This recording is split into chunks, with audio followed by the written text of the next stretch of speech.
ಇದೆ ಅಣ್ಣ, ಇದೆ. ಇವ್ರ ವಿಷಯದಲ್ಲಿ ಇಲ್ಲ ಅಣ್ಣ, ಇಲ್ಲ ಶ್ರೀನಿವಾಸ ತಪ್ಪು.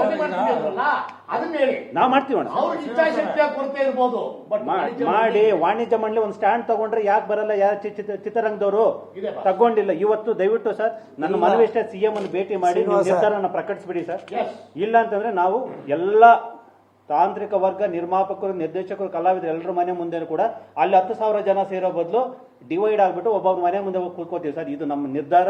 ಸೊ ದಯವಿಟ್ಟು ಅದಕ್ಕೆ ಅವಕಾಶ ಮಾಡಿಕೊಡ್ಬೇಡಿ. ಯಾವುದು ಅಂತ ಅವಘಡಗಳಿಗೆ ಅವಕಾಶ ಮಾಡೇ ಕೊಡಲ್ಲ. ಅದಾದ್ರೆ ನೇರ ವಾಣಿಜ್ಯ ಮಂಡಳಿ ಹೊಣೆ. ಅದಕ್ಕೆ ಅದೇನಾದ್ರೆ ವಾಣಿಜ್ಯ ಮಂಡಳಿಯೇ ಹೊಣೆ ಆಗುತ್ತೆ. ಇದನ್ನ ಮನವಿ ಮಾಡೋದಿತ್ತು ಸರ್. ಸರ್, ನಾಗೇಂದ್ರ ಪ್ರಸಾದ್ ಅವ್ರಿಗೆ ಗೊತ್ತಿಲ್ವಾ? ಮಂಜಣ್ಣನಿಗೆ ಗೊತ್ತಿಲ್ವಾ? ಬನಕರ್ಗೆ ಗೊತ್ತಿಲ್ವಾ? ನಾವು ಯಾವ ಜೊತೆಗಿದ್ದೀವಿ, ಹೇಗಿದ್ದೀವಿ ಅಂತ ಇಂಥ ವಿಷಯಗಳಿಗೆಲ್ಲ ಮುಂದೆ ಇರುತ್ತೆ ಸರ್. ನೀವು ನಮ್ಗೆ ಹೇಳಿದ್ರ ಯಾರು ಗೊತ್ತಿದೆ ಅಂತಲ್ಲ, ಇಡೀ ಕರ್ನಾಟಕ ಕೇಳ್ತಾ ಇದೆ ವಾಣಿಜ್ಯ ಮಂಡಳಿ ಏನ್ ಮಾಡ್ತಿದೆ ಅಂತ ಹೇಳ್ಬಿಟ್ಟು. ನೀವು ಅವ್ರಿಗೆ ಉತ್ತರ ಕೊಡಿ ಸರ್. ನನಗೆ ನಾಗೇಂದ್ರ ಪ್ರಸಾದ್ ಅವರಿಗೆ ಮಂಜಣ್ಣಂಗೆ ಹೇಳಿ ಏನೂ ಪ್ರಯೋಜನ ಇಲ್ಲ ಸರ್. ಈಗ ಇಡೀ ನಾಡು ಕೇಳ್ತಾ ಇದೀವಿ, ಗೊತ್ತಿದೆ.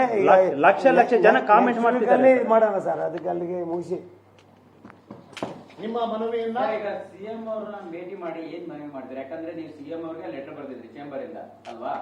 ಅವ್ರು ಜಾಗ ಕೊಡಿ ಅಂತ ಬರ್ದಿದ್ರಿ, ಭಾರತಿ ಮೇಡಮ್ ಬರ್ದಿದ್ರು, ಆಲ್ರೆಡಿ ಅದನ್ನ ಅವರು ಮಾಡಿದ್ದಾರೆ.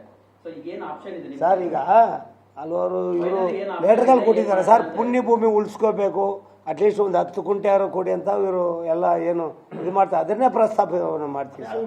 ಅವ್ರು ಯಾವ ರೀತಿ ಸ್ಪಂದಿಸ್ತಾರೋ ಗೊತ್ತಿಲ್ಲ. ಜನವರಿಯಲ್ಲೇ ಕೋರ್ಟ್ ಆರ್ಡರ್ ಆಗಿತ್ತು, ಇಲ್ಲಿ ತನಕ ಯಾಕೆ ಅಬ್ಜೆಕ್ಷನ್ ಮಾಡಲಿಲ್ಲ ಅನ್ನೋಂಥದ್ದು ಒಂದು ಬರ್ಬೋದಲ್ವಾ ವಿಚಾರ? ಅಂತದ್ ಬಂದ್ರೆ ಏನ್ ಪಾಸಿಬಿಲಿಟೀಸ್ ಇದೆ ನಿಮ್ಗೆ?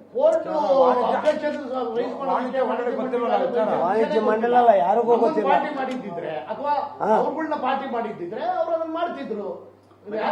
ಬಂದಿಲ್ಲ. ಮಂಜಾಣ, ನೀವು ಅಭಿಮಾನಿಗಳು ಆದ್ರೂ ಅದನ್ನ ಗಮನಿಸಬಹುದಿತ್ತಲ್ವಾ? ಆ ಸಾಧ್ಯತೆ ಒಂದು ಕೇಳಿ ಬರ್ತದೆ.